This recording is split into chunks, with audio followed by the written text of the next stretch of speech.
Hello guys, welcome to అమెరికాలో అమాయకుడు once again. So ఈరోజు నేను ఏంటంటే చాలా రోజుల తర్వాత అలా వ్లాగ్ చేస్తున్నాను. ఇంతకుముందు వీడియోలో కూడా అదే చెప్పాను, ఇప్పుడు కూడా అదే చెప్తున్నాను. ఎందుకంటే ఈరోజు నేను ఒక చిన్న ఇన్ఫర్మేషన్ వీడియో కోసం వచ్చాను. ఆ వీడియో ఏంటంటే ఆల్రెడీ మీరు థంబ్నెయిల్లో చూసే ఉంటారు, ఏంటి అప్డేటు అని. ఏంటంటే ప్రజెంట్ ఇప్పుడున్న F1 స్టూడెంట్లు అందరికీ ఓపీటీలో కానీ, స్టెమ్ ఓపీటీలో కానీ, H1Bలో కానీ అందరికీ ఇప్పుడు బయోమెట్రిక్స్ అనేవి పడుతున్నవి. అది అందరికీ కామనే. కానీ థింగ్ ఏంటంటే ఇప్పుడు నేను మా ఫ్రెండ్ ఒకడే వెళ్తున్నాము. వాడికి ఈరోజు అపాయింట్మెంట్ ఉంది, నాకు 1 వీక్ తర్వాత అపాయింట్మెంట్ ఉంది సారీ. సో ఇంకా చూసుకుందాం. అంటే మరి అట్లా ఉంటుంది ఏంటి అంటే నార్మల్గా మరి యూజువల్గా as per the appointment details ప్రకారంగా వెళ్తే వాళ్ళు యాక్సెప్ట్ చేస్తారు మన డీటెయిల్స్ని వాటిని. సో మరి నాది ఒక 1 వీక్ ముందు, ఎందుకంటే నాకు స్టెమ్ ఓపీటీ అనేది దాని రిక్వైర్మెంట్స్ ఉన్నాయి కార్డు ద్వారా కొంచెం. ఎందుకంటే నాది ఓపీటీ వచ్చేసి నెక్స్ట్ మంత్, ఈ మంత్లోనే ఎండ్ అవుతుంది. నాకు నెక్స్ట్ మంత్ నుంచి మళ్ళీ స్టెమ్ ఓపీటీకి రిక్వైర్మెంట్స్, కార్డ్ రిక్వైర్మెంట్స్ చాలా ఉన్నాయి. సో అది చూద్దాం. మరి ఈరోజు నేను ముందు పోయి ట్రై చేస్తాను. సో యాక్చువల్గా మన ప్రీవియస్ కొంతమంది వీడియోస్లో వాటిల్లో చెప్పారు, ఇట్లా ముందు వెళ్ళినా కానీ అపాయింట్మెంట్ డీటెయిల్స్ ఈరోజు లేకపోయినా కానీ 1 వీక్ ముందు ఎర్లీగా వెళ్ళినా కానీ వాళ్ళు యాక్సెప్ట్ చేస్తారు, అక్కడ ఏముంటుంది ప్రాసెస్ అని చూద్దాం. ఈరోజు నేను వెళ్తాను, ఆ రోజు నా ఫీడ్బ్యాక్ ఇస్తాను. సో మీకు అది యూస్ఫుల్ అవుతుంది. సో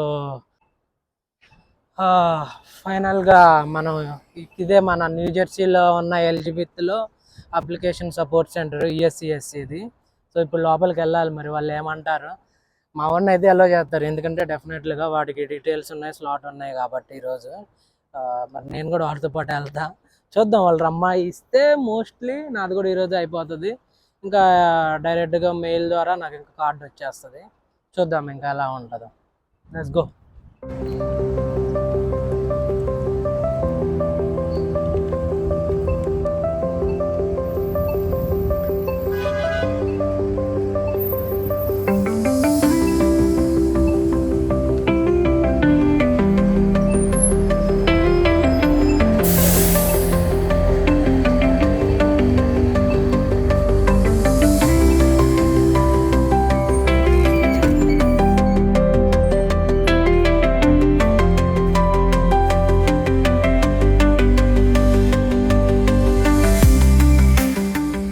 సో గాయస్, ఫైనల్గా అయిపోయింది నాది స్టెమ్ ఓపీటీకి వచ్చిన బయోమెట్రిక్స్ది అయిపోయింది. సో ఆల్రెడీ నేను చెప్పాను, ఈరోజు నాది స్లాట్ కాదు, నాది ఇంకా నెక్స్ట్ 1 వీక్ ఉంది. సో నేను వెళ్ళంగానే ఫ్రంట్ డెస్క్లో వాళ్ళకి చెప్పాను. వాళ్ళకి చెప్పినప్పుడు అంటే నేను కొంచెం ఎర్లియర్గా వచ్చాను, నాకు కొంచెం ఓపీటీ స్టెమ్ ఓపీటీది నాకు కార్డ్స్ రిక్వైర్మెంట్ ఉందంటే, ఓకే దట్స్ ఫైన్, మేము ఒక అపాయింట్మెంట్ పేపర్ వస్తే చాలు మాకు, మేము ముందుగా వచ్చిన 1 మంత్ ముందు వచ్చినా వాళ్ళు మనకి బయోమెట్రిక్స్ అవి కంప్లీట్ చేస్తా అన్నారు. సో యాజ్ యూజువల్గా మనకి ప్రాసెస్ ఎలా ఉంటుందంటే లోపల మనం ఇండియాలో వీసా ఇంటర్వ్యూకి వెళ్ళినప్పుడు ముందు బయోమెట్రిక్స్ అనేవి ఉంటాయి. సో అప్పుడు అక్కడ ఏవైతే బయోమెట్రిక్స్ ప్రాసెస్ ఉంటుందో సేమ్ అలానే ఉంటుంది. సో అలానే సేమ్ అట్లా అయిపోయింది. వెరిఫికేషన్కి ఒక 2-3 లైన్స్ అలా ఇలా తిప్పారు. సో దాని తర్వాత ఇంకా ఫైనల్గా ఇంకా అయిపోయింది. సో మనకు కావాల్సిన డాక్యుమెంట్స్ ఏంటంటే అవి ఓపీటీ కార్డు కావాలి, అవి కావాలి, ఇవి కావాలని చాలా చోట్ల విన్నాను. మీకు ఏం అవసరం లేదు, జస్ట్ మీకు కన్ఫర్మేషన్ అపాయింట్మెంట్ది డీటెయిల్స్ అండ్ పాస్పోర్ట్, ఈ 2 ఉంటే చాలు, your good to go. And ఒక 1 మంత్ ముందైనా మీరు వెళ్ళిపోవచ్చు. సో అది ఈరోజు మీరు తెలుసుకున్నది అమెరికాలో అమాయకుడు ద్వారా. సో అది ఎలా ఉంటుందంటే మీకు చూపిస్తా క్లియర్గా. ఇక్కడ ఇది ఉంటుంది. సో ఇష్ట స్టాంప్ వేసి సిగ్నేచర్ చేసి ఇస్తారు. సో అది దీన్ని మనం మన స్టెమ్ ఓపీటీ అప్లికేషన్ దాంట్లో ఫోటో తీసి స్కాన్ చేసి కానీ ఫోటో తీసి కానీ అప్లోడ్ చేస్తే సో ఇంకా మీ డెసిషన్ అనేది 1 వీక్ కానీ 10 డేస్లో కానీ అప్రూవ్ అయిపోతుంది.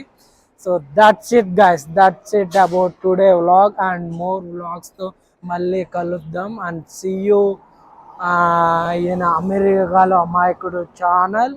అండ్ మళ్ళీ కలుద్దాం గైస్. మోర్ వ్లాగ్స్ తెద్దాం అనుకుంటున్నాను. చూద్దాం మరి ఏమంటుందో ఎలా ఉంటుందో. నెక్స్ట్ మళ్ళా వేరే చూస్తున్నాము.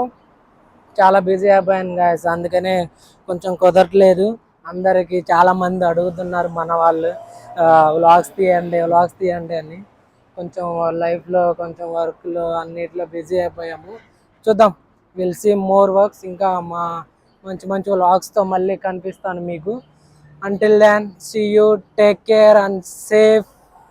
Be safe guys, be safe. బయట ఎండలు బాగా ఉన్నాయి, బాగా సేఫ్గా ఉండండి. సో ఇదే నేను ఇప్పుడు సబ్